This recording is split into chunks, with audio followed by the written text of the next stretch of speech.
اولاد کو درود سکھائیں تاکہ حق کا دامن بھی ان کے ہاتھ میں رہے، حضور کی قربت بھی نصیب رہے، ان کو قلبی فکری طہارت بھی نصیب رہے، ان کی زبان میں بھی کھنڈ اور شہد گلا رہے، اور ان کو حضور علیہ الصلوۃ والسلام کی زیارت کی دولت سے بھی جو ہے وہ مالا مال کر دیا جائے اور سعادت بخشی جائے۔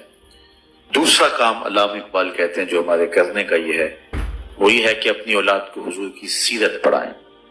تاکہ صاحب سیرت سے ان کا پیار پیدا ہو۔ بالخصوص 4 سال سے لے کر 7 سال کا جو بچہ ہے یہ واقعات میں دلچسپی رکھتا ہے، تو اس عمر کا جب بچے ہوں تو اس عمر کے بچوں کو حضور کی سیرت کے چھوٹے چھوٹے واقعات جو ہیں وہ ان کے سامنے رکھنے چاہیے تاکہ انہیں ذہن نشین ہو جائے، ان کی زبان کے اندر، منہ بولی کے اندر۔ ویسے بھی جو باتیں بچپن میں بچوں کو بتائی جاتی ہیں ساری زندگی ساتھ رہتی ہیں، وہ ان الفاظ کے ساتھ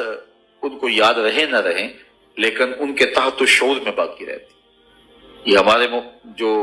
مسلمانوں میں یہ مروج ہے، یہ سنت ہے کہ جب بچہ پیدا ہو تو اس کے کان میں اذان دی جائے۔ تو کچھ لوگوں نے اس پہ ریسرچ کی ہے کہ بچہ جب ابھی سکی ماں کی بولی نہیں جانتا ہوتا، اس کے کان میں عربی کی اذان دلوائی جاتی ہے۔ یہ مسلمان کیا کرتے ہیں کہ ابھی تو وہ سکی ماں کی بولی نہیں سمجھ رہا ہوتا تو اس کو عربی میں سنایا جاتا ہے اذان۔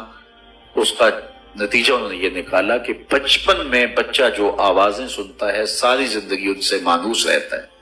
مسلمانوں نے ایک سوچا کہ بچہ جب پیدا ہو سب سے پہلے اللہ کی بڑائی کی آواز ان کے کان میں پڑے،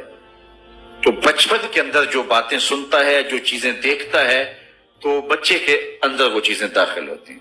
ہم بچوں کی تربیت اس وقت شروع کرتے ہیں جب وہ تربیت کے دائرے سے نکل چکے ہوتے ہیں۔ جب بچے چھوٹے ہوتے ہیں اس وقت انہیں ماں باپ کی ضرورت ہوتی ہے اور ماں باپ کو قبول کرتے ہیں۔ جب وہ بلوغت کے قریب ہو جاتے ہیں، مراحت جسے کہتے ہیں،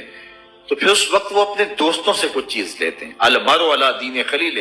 فلینظر احدکم من یخالل، اس وقت وہ دوستوں سے لے رہا ہوتا ہے۔ اس کے بعد پھر جب وہ شادی اس کی ہو جاتی ہے تو پھر اس کے معاملے ماجرے کچھ اور ہوتے ہیں۔ تو ہم بچوں کو اس وقت سکھانے لگتے ہیں جب وہ ہم سے سیکھنے کے وقت سے آگے چلے گئے ہوتے ہیں۔ تو بچے جب چھوٹے ہو، بالخصوص 4 سال سے لے کر 7 سال کی عمر تک، ان کو سیرت کے واقعات سکھائیں، ازبر کروا دیں۔ 7 سال سے لے کر 10 سال تک ان کو نماز سکھائیں، نماز کی ترغیب دیں، اور جو ہے وہ ان کو مسجد کی طرف لائیں اور ضروری سنن مستحبات بتائیں۔ 10 سال سے لے کر بلوغت تک انہیں حلال حرام ساری تمیز ان کو سکھائیں، پردے کے احکام، دیگر ساری چیزیں۔ یہ بطور مسلم ہماری والدین کی ذمہ داری ہے، اور مشکل نہیں ہے کہ اپنے بچوں کو حضور کی سیرت آپ 2-4 سال کے اندر پڑھا لیں۔ روزانہ شام کو نہیں ہے تو پیر کے دن یا جمعے کے دن 2 دن ہفتے میں رکھ لیں، کھانے کے وقت بچوں کو 5-4 منٹ کے اندر حضور کی سیرت کا کوئی واقعہ آپ بتا سکتے ہیں۔ اور یہ جب بالغ ہونے سے قبل حضور کی ساری سیرت آپ سے سیکھ جائیں گے تو پھر جب وہ بالغ ہو کے عملی زندگی میں قدم رکھیں گے، حضور کی سیرت کا لہلہاتا ہوا چمن ان کی آنکھوں کے سامنے ہوگا، اور جدھر بھی نظر اٹھائیں گے حضور علیہ السلام کی یادیں انہیں نظر آئیں گی،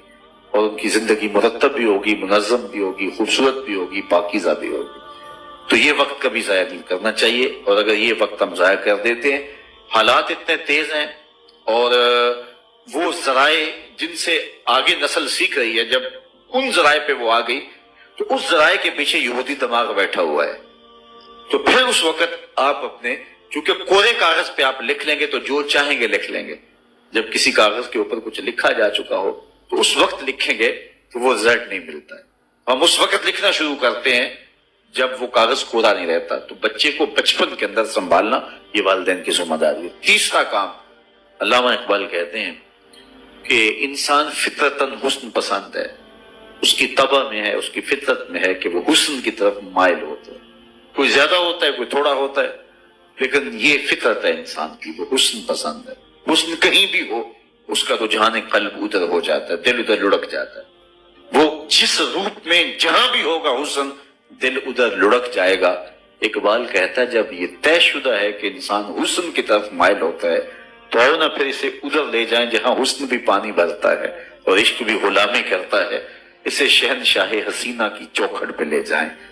تاکہ اس کا دل حضور کے ساتھ وابستہ ہو جائے،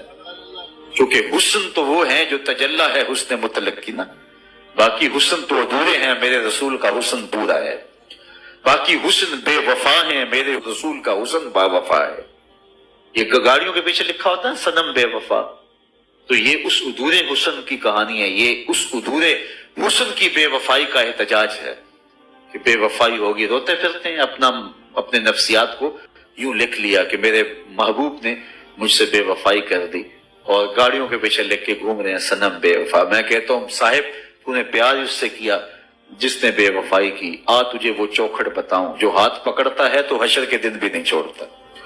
اس سے محبت کا دم بھر، وہ حسن جو اللہ کو بھی بھا گیا، ایسے پیارے سے محبت کیجیے۔ تو حضور کے ساتھ جب تعلق جڑے گا، اپنی اولاد کو بتائیں کہ بڑے حسین ہیں زمانے میں، لیکن جو حسن رب نے محبوب کو دیا، مکھ چند بدر شاہ شانی ہے، متھے چمک دی لاٹ نورانی ہے، کالی زلف تے اکھ مستانی ہے، مخمور رکھی ہن مد بھری